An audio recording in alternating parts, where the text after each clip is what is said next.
All right, well, let's get started here. We are now heading into the 40s, and as we've seen cinema develop into not only an art form, but really a cultural phenomenon, in the sense that millions and millions of people went to movies each week, particularly during the 30s and into the Depression. And as we move into World War II, and the relationship that Hollywood has during this time with the United States government, it's quite fascinating. If you take a look at the link that I put on the assignment, it's either an announcement or the assignment. I'm pretty sure it's the first assignment. And it's actually on the digital history. Well, if you take a look at that, they do a pretty good write-up in regards to how this relationship between particularly Casablanca and Hollywood went down. In fact, the Bureau of Motion Pictures, if you look at Cook's book on page 368, he refers to it as the Bureau of Motion Picture Affairs.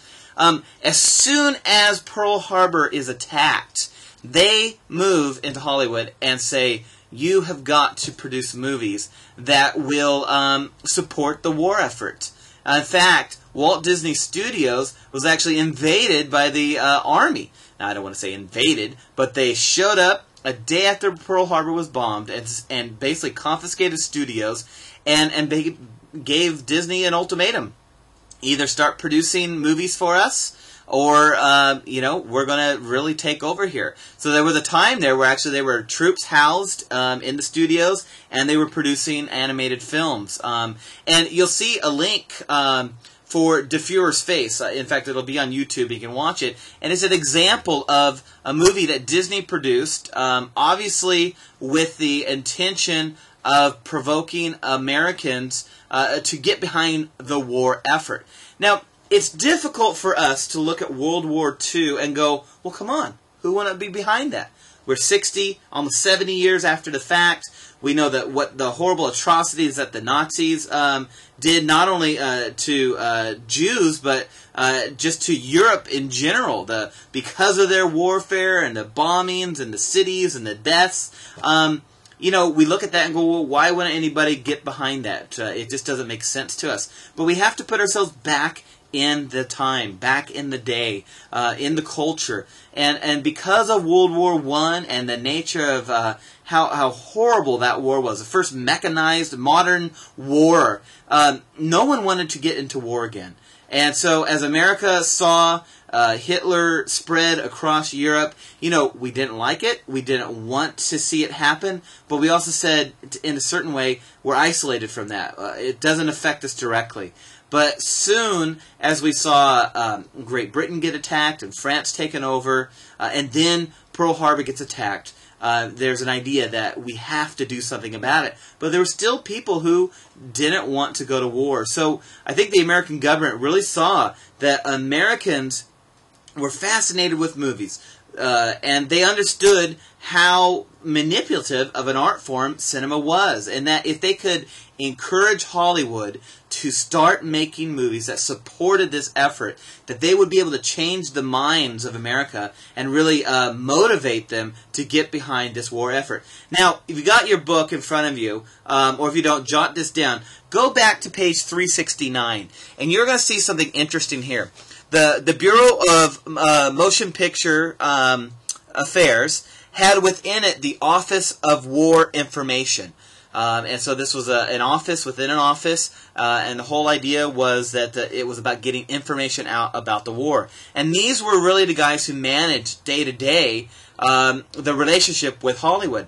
And they put together a guideline of what they'd like to see in movies, of really what they would approve for movies to get made. In fact, Cook says the government suggests 6 thematic categories for Hollywood films that would be consistent with the War Aims Information Campaign.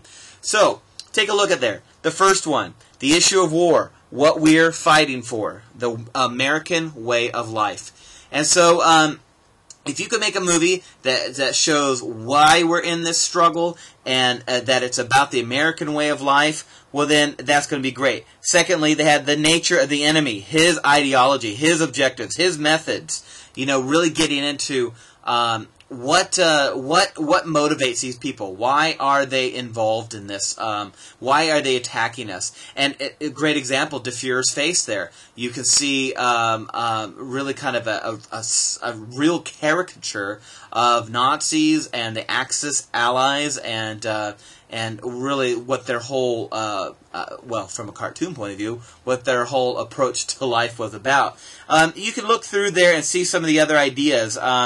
In fact, the third one was supporting the United Nations and the aims of our allies. The fourth one was about how on the home front, how civilians could actually support the war effort by, working at factories or saving on goods that could be used to make weapons or tanks or so forth. So there definitely was a concerted effort to encourage Hollywood to make movies that would support the war effort.